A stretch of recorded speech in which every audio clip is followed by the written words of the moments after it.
Hi,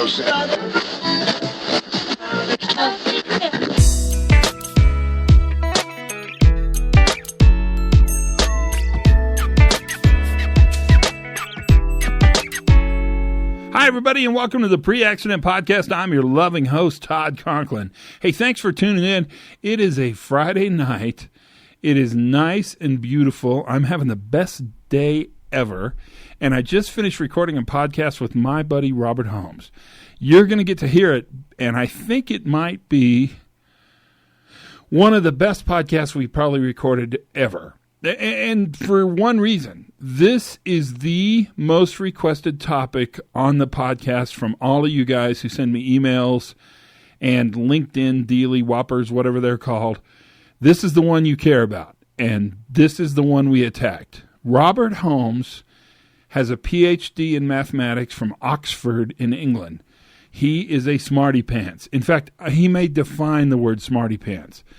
He's also a really good friend of mine, and he does nothing but data manipulation, and he does it for the big pharmaceutical companies all over the world.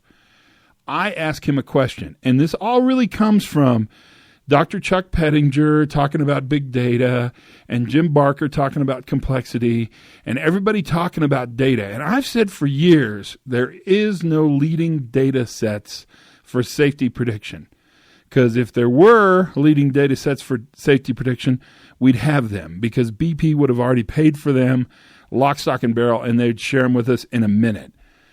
I think I could be wrong.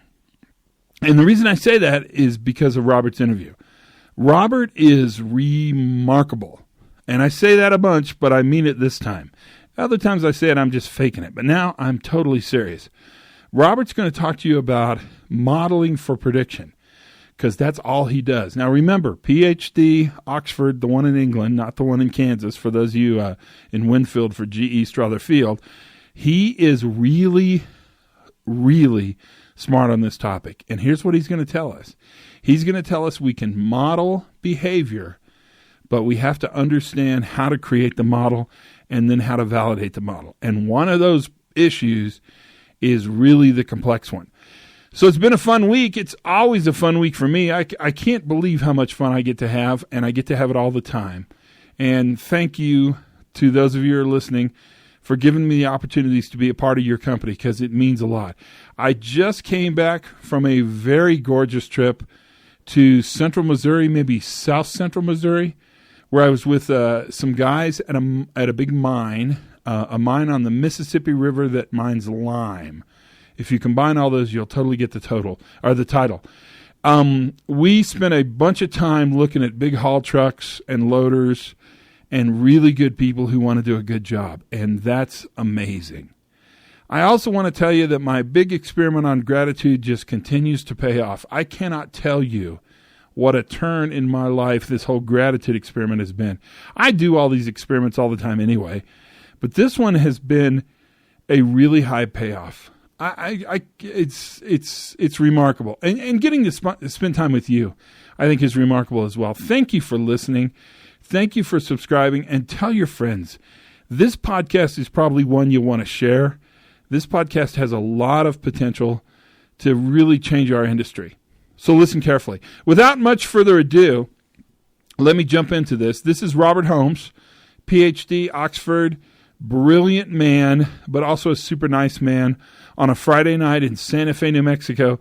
This is what Robert had to say. Are you talking about old man glasses? I've got old man glasses, so I can't see the microphone. So as long as it's... Here is your microphone. Oh! If you could, I'll just try. That's perfect. That's perfect. I'll try not to hiss my sibilants too badly. No, it's perfect. Perfect. So tell us who you are and why we care. I'm Robert Holmes. Nice. You got that. You did that so well. I'm so impressed.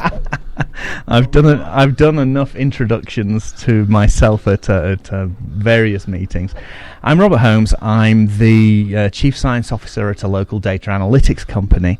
My background is in various aspects of machine learning, and I've been working in this area since the 1990s in a variety of industries. So The techniques of machine learning, artificial intelligence, agent-based modeling, various sort of advanced statistical techniques, they're all generally applicable. And so you could be using these in, as I've done, the electricity supply industry, in pharmaceuticals, in web-based learning, any number of fields. So the ultimate challenge, right, for safety people, and I don't know how much you know about this, but the challenge is to find leading data. So there's this huge challenge. Every meeting I've been to in the last 25 years, people sit around and talk about we need better leading data points. We need leading indicators. We need indicators that are predictive. You've got to be able to predict what is going to be happening, what's going to be the good predictors of the probability of events occurring. What's a good indicator of something happening? And what's crazy is that need to predict, because there's this artificial demand that's really high for a way to predict failure before it happens. There's been this artificial supply that's grown up. And we look at things, Robert, honest to God, we'll go out and look at workers' behavior and we'll say that's risky behavior, therefore that could lead to accident. When in reality, the question I would ask, and it's a really good question, is what's the difference between a safety shortcut and a process improvement? That's a good question, and that talks to some of the issues around developing models of human behavior. That's why you're here. Tell us everything. Because this idea of agency-based modeling, which you're probably going to have to tell us more about, because none of us on this podcast, and I speak for everybody that's listening right now, have the vaguest idea what you're talking about. So tell us what you mean when you say agency-based modeling. Let's agency-based modeling is going to be one of the tools in the data scientist's tool chest. Okay, cool. And it's definitely an important one, and it's definitely one that we should touch on. But just to talk to your specific question there, it's one of the issues is how you go about modelling. Are you essentially trying to confirm some hypotheses, or are you trying to uncover some hypotheses? Let's think about it in that way. Nice. So with safety issues, what there could be a temptation to do is to go into a problem or into an event, whether it's a general series of events, whether it's a specific event, to go into it with an assumption of what really happened, what were the underlying causes. And then you're going to start collecting data and build models that essentially confirm the prejudices that you went into the analysis with. Now, that is not wholly a bad thing. It's a reasonable statistical technique to put some hypotheses together of a situation and try and see whether the data that you're observing conforms with them or doesn't. But what some of the work that's started happening in the 90s around machine learning, around pattern recognition, allowed a different approach to be taken.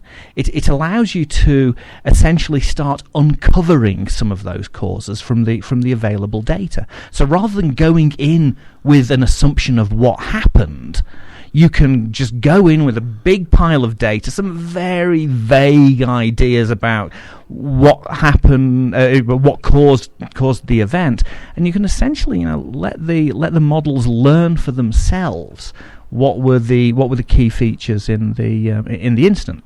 Oh my God, that's sexy. I mean, that is really attractive to us.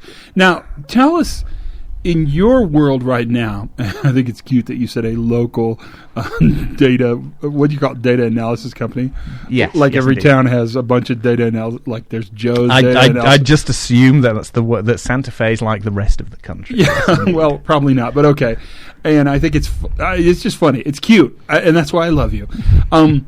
You currently can use data predictively in the pharmaceutical industry to pretty carefully understand what doctor's going to write what script for what medicine, right? Is that fair?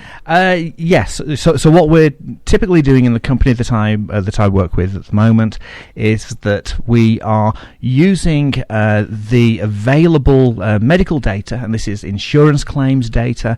It's data about who has historically written what prescription and in what volume.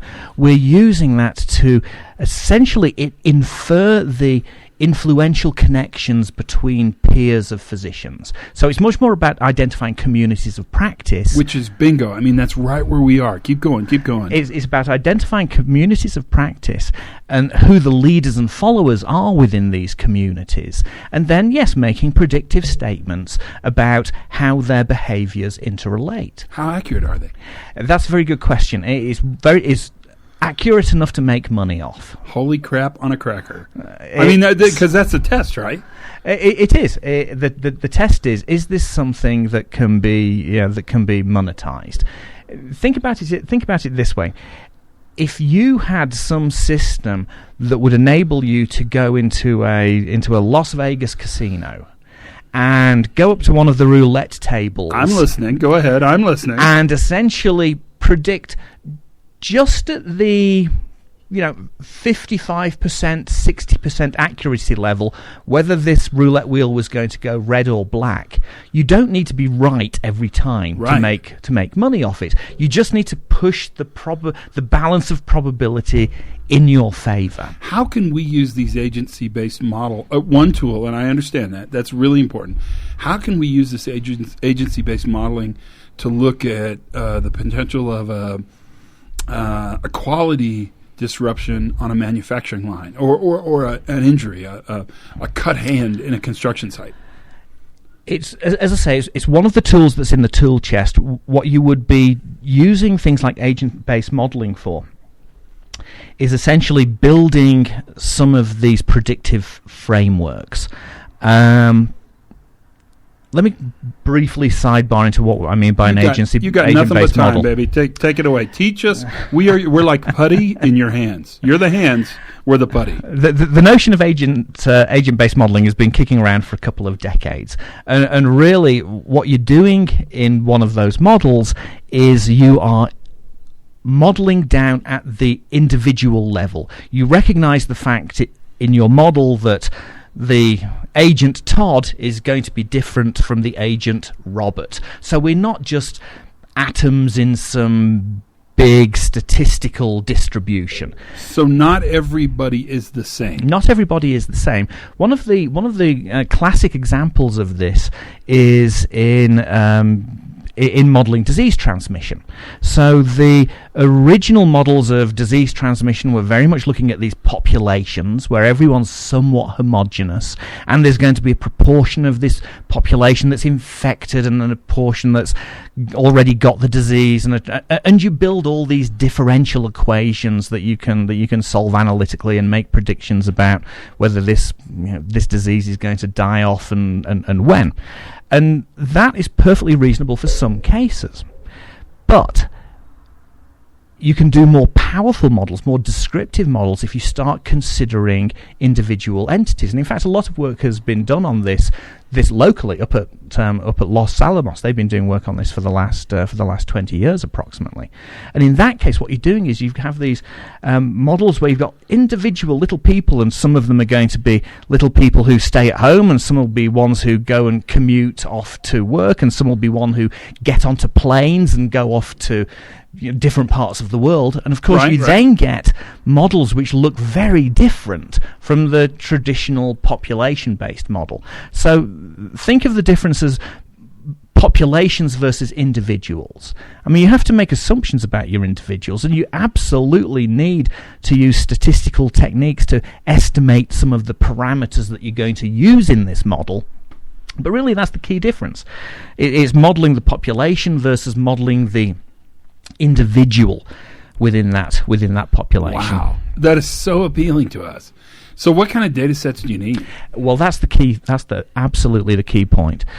If you look at the literature on agent-based modeling over the last 20 years, the thing that will strike you is that they're extremely easy to construct. It's very easy to start off with a bunch of assumptions about a welder, a welder, a manufacturer, whatever. Could be absolutely anything, and it will be very easy for you to take those rules and build some sort of system that kind of looks right when you set the simulation and running. Most people know their workforce well enough, or they're easy enough to touch. You could bring in workers and ask them a series of questions. And that's exactly the way to build those models. Oh, tell me more. So that's exactly the way to build those models and work out what the rules that these agents should be implementing, what those rules should be. The big challenge, though, comes in validating these things. It's very, very easy to build a model. It's very, very hard to validate it. And to validate it, you need to be comparing your model against data, historic data, typically. And that means that you've got to be gathering the right data. It means that you've got to be, getting that in a proper, unbiased way, which of course you never can, because it's the real world and you're using data from real events. You've got to account for the fact that, hey, I've got lots of data on things going right. I don't have that much data on things going wrong. So there's a lot of challenges on the data side. So honestly, constructing the models is not that hard. Validating the models is extremely difficult. And as I was saying earlier, if you look at the literature, it's something that you will find not many people do a good job of. But you do, right? You guys do. I mean, you're the lead scientist, right? Yes. Yes. If all the scientists, you lead them. I am your leader. Company, yes. Follow me. Yes, that's right. I am the lead scientist. Yeah. So what if I told you that I interviewed a guy, I don't know, a couple months ago, who's talking about putting analytics like Fitbits, actual analytics on workers to measure when they do something improper. How's that strike you? Because I got to tell you, from my side of the microphone, that couldn't be much more insulting. I agree completely. The notion that you're measuring them doing something wrong is just a huge biasing factor. So what's interesting is the idea that I could construct a model for a 30-year guy and another model for a 20-year guy and another model for a 10-year guy and another model for a 5-year guy and a model for a 1-year guy. All those models would be different, but they would all be relatively easy to construct. They're easy to construct, but as I say, that the hardest part is then validating these things, and for that you do need data. But the data I can get you. Well, the data's easy because I own the people. Yes, but there's a question of how you get the data, and your Fitbit example is a great example. It is a great example of how not to do it. You really Amen, brother. You really do need to gather that data essentially in a judgment-free way. You don't want to be messing up the experiment that you're doing, the model you're creating, by the fact that you're gathering this data. It's kind of like the Hawthorne effect. Absolutely. And so now we should take a moment for people who don't know the Hawthorne effect. Classic study, 1930s General Electric. Correct. Yes. Here's what they learned: when we go out and observe workers, we turn the lights up because we're observing the workers, and their performance gets better. When we're not observing them, their performance goes down. It must have to do with the lighting, so let's turn the lighting up to make everyone work better, but it doesn't work. The original study was basically to look at the level of illumination in the GE factory, and so what they wanted to do was test the productivity of workers at different levels of illumination. But what they discovered was that the simple fact of observing the workers, of paying attention to what they were doing, frankly, of obviously caring about them, exactly, made their productivity go up. Now, it should be said, there's been a lot of work subsequently on the Hawthorne effect that suggests that maybe the original study was a little wonky, to put it mildly. But the point stands that you want to be careful when you're gathering your data not to induce some sort of biasing behavior. I can give you a really specific example of this one. Sure, please do. That's safety related. Some of the package delivery companies, very big in terms of gathering data on, whether the vehicle is, making left turns rather than right turns, whether the engines are running, whether the doors are open, and crucially, whether the seat belt is on. Yeah. Now, this is something that is the data is being gathered. But it's not in the sense of just gathering data to build some models. People are already being forced to alter their behavior on the results of that data gathering. So if you are seen to be doing too much driving with your seatbelt off, or if your seatbelt is seen to be off for too long, then you're dinged on that. Punished, in fact. Indeed. But at the same time, if you wear your seatbelt, it slows down your delivery process. You can't leap out of the cab quite as quickly. And there have been sort of documented cases of drivers essentially leaving the seatbelt permanently fastened behind them, never wearing it, which is okay because that's not being measured. What's being measured is that the seatbelt is closed. The click, right? That's right. And so this is one of those occasions when the measurement is already impacting behaviour. In this case, not in a good way, but it's certainly going to really mess up any attempt you would do at constructing good, reliable, robust models off that data. So, in other words, when you're gathering the data, the data has to be gathered essentially in this judgment-free manner. Right now we're gathering information, we're trying to understand what's happening, not even in terms of what the problems are, just trying to get the data so we can get some understanding of what's happening.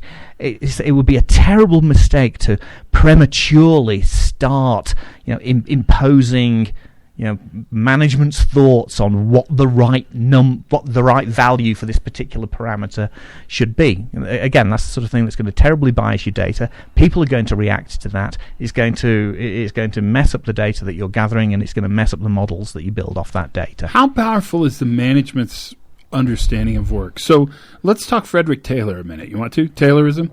Yes. The planner is always smarter than the worker. How much has that sort of created a cognitive bias? I don't believe that for a second. I don't either, brother. Tell us more, Robert. You're singing to the choir. The notion that the notion that the planner is more intelligent than the resource being planned is quite simply nonsense. And you can see this whenever you have someone produce some sort of either reward scheme, through pay for a supposedly desired behavior, or some sort of penalty for some undesired behavior. What about procedures? Procedures, pretty much, I could take you anywhere, and it's a pretty good bet that the procedure is not written by the worker. It's written by some kind of planner, manager, who has the global understanding of how procedures work. How screwed up is that? Well, it is, and that's certainly another aspect of it. The fact that the procedures are being written by people who believe they know what they're doing, but the fact that they're not daily practitioners, frankly, they don't. But there's an even more insidious issue, is that when people start putting, when a management structure starts putting in drivers for what they believe should be the correct behaviour, people are very intelligent. People are very good at gaming systems. So they will find ways of using your rules that are going to benefit them directly. And why the heck shouldn't they? Stop. Okay, everyone listening, push the 15-second back. I want you to listen to this 3 times in a row. What Robert said brought a tear to my eye. It was so incredibly brilliant. What do we do with that? Why wouldn't you game the system? I can't think of a reason to not game the system. If this is what you measure me and how you do my remuneration, how you pay me, why wouldn't I get good at the things you care about that you use to base my salary on? Why wouldn't they do that? Indeed, and they do, and because people at that level are essentially rational beings. Absolutely, brother. So that brought me to a dead stop. Where were we? Where were we going with this conversation? We're talking about The notion that you bring a tool to the table that most people don't even realize exists, that actually has a more likely ability to predict the future than a less likely ability to predict the future. Well, one of the things that you can do with let's say with the agent-based modeling is that you can explore the effects of different rules that these players, that these agents might be implementing, and that's the sort of thing that you can uncover in conversations with the people who were, as it were, on the shop floor. You can speak with them and find out. If you're a trusted interviewer, you can find out what it is that's driving them. What are the drivers that management are sort of saying they need to, what are the metrics that management are saying they need to meet? And they will hopefully, if you're that trusted interviewer, they'll tell you hopefully the ways they can not exactly manipulate the system, but let's just say work within the system. I gotcha. You can then start exploring the implications of that within these agent-based models. You essentially code up these rules in your little population of agents. You make some good assumptions about what the parameters should be on your models, and for that you need a lot of data. You need to do some statistics to get good, reliable numbers on these things, and then you let your predictive models do their things. And you run them repeatedly. You run them many, many times, because they're all highly probabilistic. They're all highly stochastic, so what you need to do is run them again and again and again and again. And essentially, if the same sort of result keeps coming out, if the same rough prediction, we think there's going to be X events within such and such a period, and the error bars on that are nice and tight, and it doesn't seem to matter where you start your simulation, you always end up with something that's in that range of number of events per year, then you can be pretty confident that the number you're predicting is good, real, and it's then something that you can manage to. God, that's just amazing. Are you interested in using your talents for good? Not that the pharmaceutical industry is not a good place. We could have an entire different podcast on that. But how do we take this knowledge, this agent-based modeling idea, or just the idea that different workers behave differently, but within those worker categories, it's pretty easy to create a model that's relatively... Yeah. The important thing is that none of this is rocket science. Think about... But that is your background. Yeah, kind of. The issue is that none of this is terribly complicated from an analytical perspective. What you need to do is as it were, build some sort of hybrid system, something that's going to use just enough of statistics to be useful, just enough of agent-based systems, just enough of machine learning, because they've all got different views on how you solve problems. Right. And honestly, there is a hybrid vigor. If you try and solve any given, be it commercial or industrial or real-world problem, and you just use this one tool, you're inevitably doomed to failure. The most reliable way of doing it is using these various tools, using them appropriately, pulling them together, and that's actually pulling them together in an appropriate way is not trivial. And you need to find people you can work with who can do that. But the good thing is you don't need world leading experts in machine learning or in statistics or in whatever to do it. The important thing is pulling together these disparate disciplines and building this sort of little, quite simple hybrid model that pulls just enough from these various areas to be useful and to build you these solid models. Can people contact you? Oh, absolutely, yes. How would they get a hold of you? I mean, do you want them to? Think over it. There are a lot of people listening to this, so think of it. I'd be more than happy to discuss this with anyone who wants to talk about it. It's a fascinating subject. As I say, I've been in machine learning and those sort of areas since the 90s. I love the way that these techniques are generally applicable. This is, the whole realm of safety is clearly one that's got societal impact. It's societally important. Absolutely. And so, yes, I would love to continue this conversation with anybody. I knew this would be good. You overperformed, baby. This was amazing. How do people get a hold of you? Best way is my personal email, which is robert@robertholmes.org. Okay. I'm sure the link's going to be It in will the be. podcast. I'll put the link in the podcast and make it. Did we cover everything? This was a shorty. I know I'm going to have you back. I'm more than happy to come back and discuss any area in more depth. What did you think? Would like. Did this suck or did you like it? I enjoyed this. You were great amazing. deal. You were like a rock star. You're so comfortable behind the microphone. And Why, what thank you've you. told us, I think, is very, very, very enlightening and quite honestly, pretty encouraging. Good. I'm glad to hear that. I'm Thanks, glad buddy. to hear that. Not still. A real pleasure, Todd. Thank You're you the for best. inviting me. You are the best, my friend. Thank you. Wow. What'd you think? I'm telling you, this is crazy. He is so smart. And when he talks about how easy it is to model worker behavior based upon where the worker is, man, that changed everything for me because he's right. I could write a pretty good model for how a 30-year veteran's going to respond on an oil rig. I could probably write a relatively good model for a 10-year veteran. I bet I could write a pretty good model for a 5-year veteran. Those are all really predictable things we can model. And if we can model those, can we, in fact, predict what they'll do based upon the context and conditions around them? And I loved how Robert never let me not deal into the fact that what we really measure are the context and conditions that are constantly changing. I don't know what you thought. I'm curious to see what you think, actually. But I thought this was really helpful. And in fact, this is the direction that I pushed Tom Krause in. And this is the direction that I pushed Chuck Pettinger in. These guys that work data and use data as data scientists, I respect them immensely. I've spent my entire career working with them. But I want them to think about other methods they can use besides the classic linear methods in order to predict outcomes. And this may be the answer that's closest to predictive data as I can imagine finding. At least it's one we ought to think about.